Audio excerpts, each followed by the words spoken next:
Welcome to the realm of intoxicating flavors and head-banging beer reviews. Welcome to another episode of the Rare Beer Club. I'm your host, the Ginger Yeti, and if you're new to the channel, the Rare Beer Club is a subscription club put out by the beerofthemonthclub.com. I receive a box every month that contains 2 hand-selected beers. Costs about $60. Normally, I unbox one of the boxes and select a beer at random and review it blindly, and then I review the second one at a later date. However, I've been getting this subscription for quite a few years now. I have some that are laying around that are already unboxed because I opened them up because I was going to share them with somebody and we never got to them or whatnot. They've just been sitting in my basement. And since I organized my beer area, I decided to start reviewing some of these older ones. Now this one here, I have no clue how old it is, how long I've had it, unfortunately. Hopefully there's a date on the bottle. Rare Beer Club comes with paperwork. It tells you a little bit about the brewery, a little bit about the beer.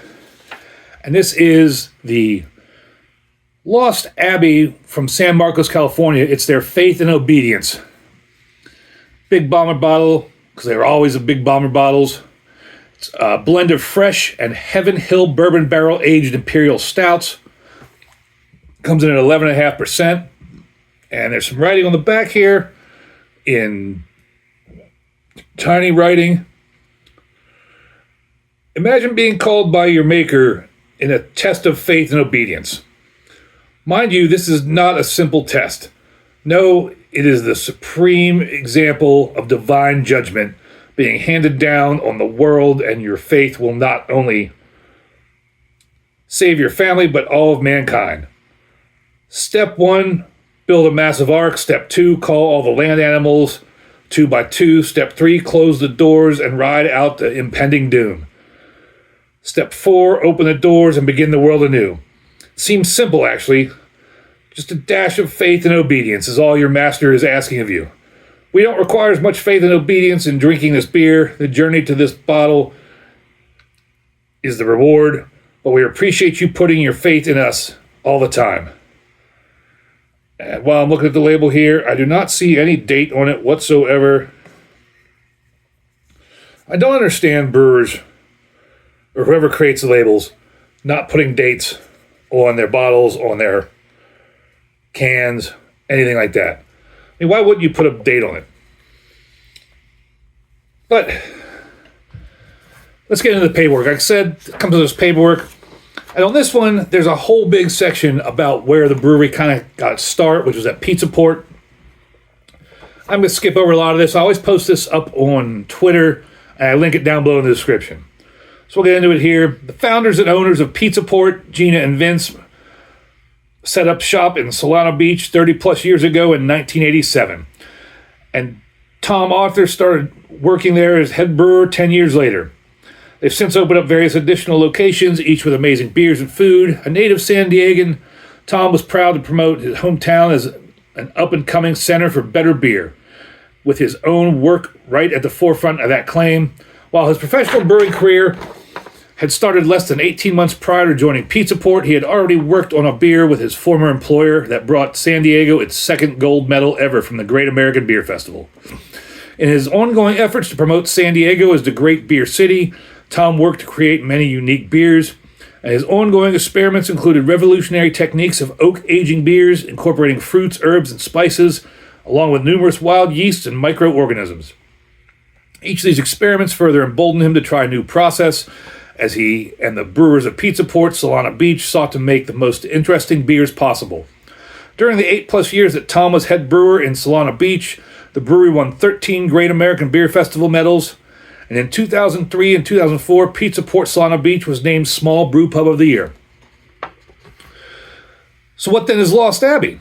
The concept started in Vince's mind when he was inspired by the various Abbey beers he had tried from Europe.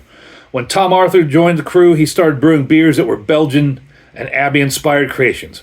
Of course, to be an Abbey beer, though, you need to be an Abbey. And while one might argue Tom Arthur is the head of a beer cult comprised of followers approaching quasi-religious devotion, there's no actual religious organization affiliated with these beers.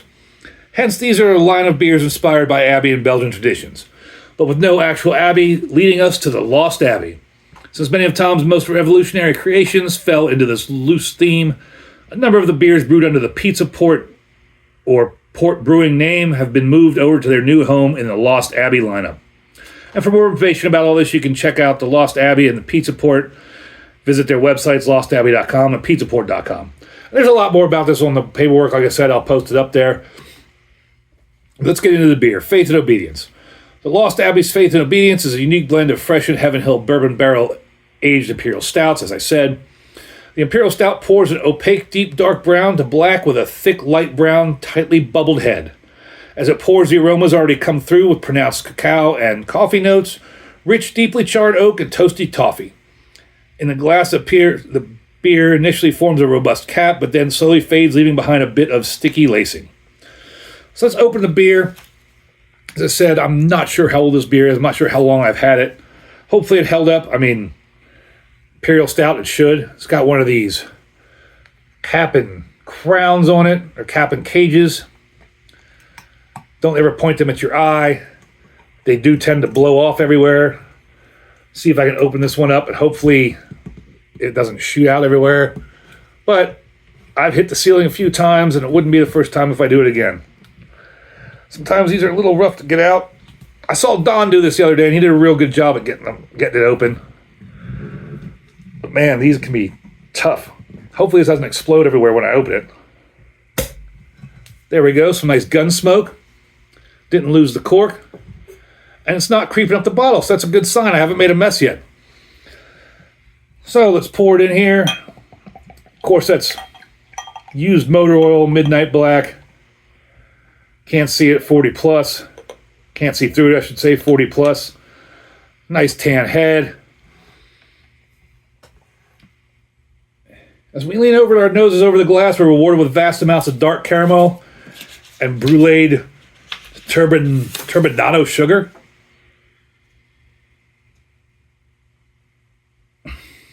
Maybe a little bit of caramel.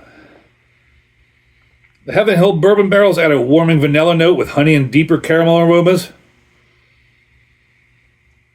You know, for an 11.5% beer, I'm not getting any booze on the nose.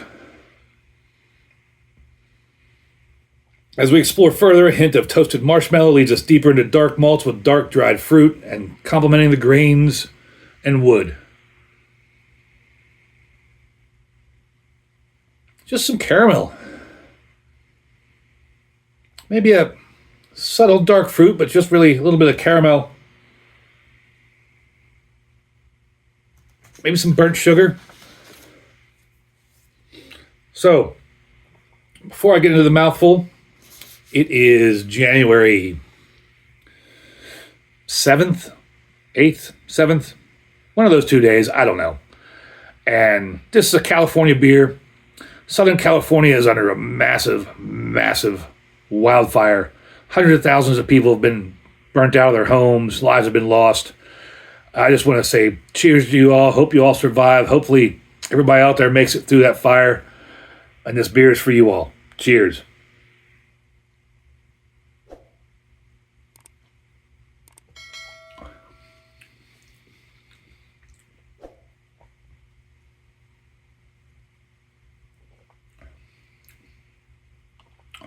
Full bodied, a little bit of syrupiness, evaporative booziness.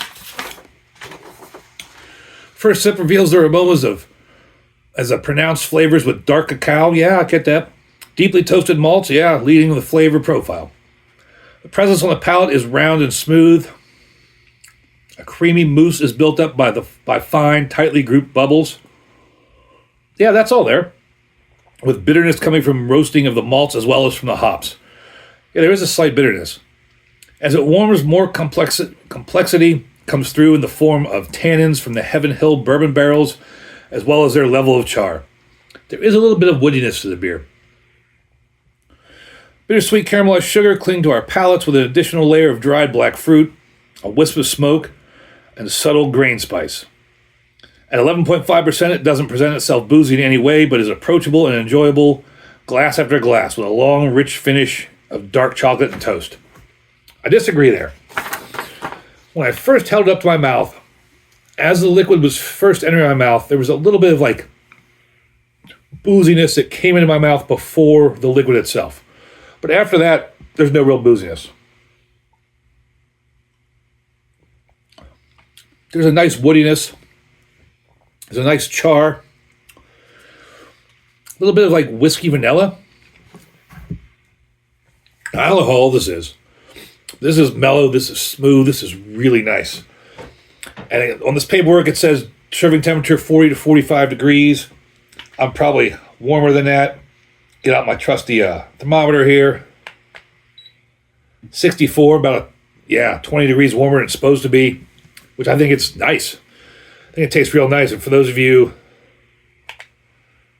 around the rest of the world that don't understand the freedom units, that's about 15.8 C. I mean, it's nice. How many times can I say nice? I need to learn some new words.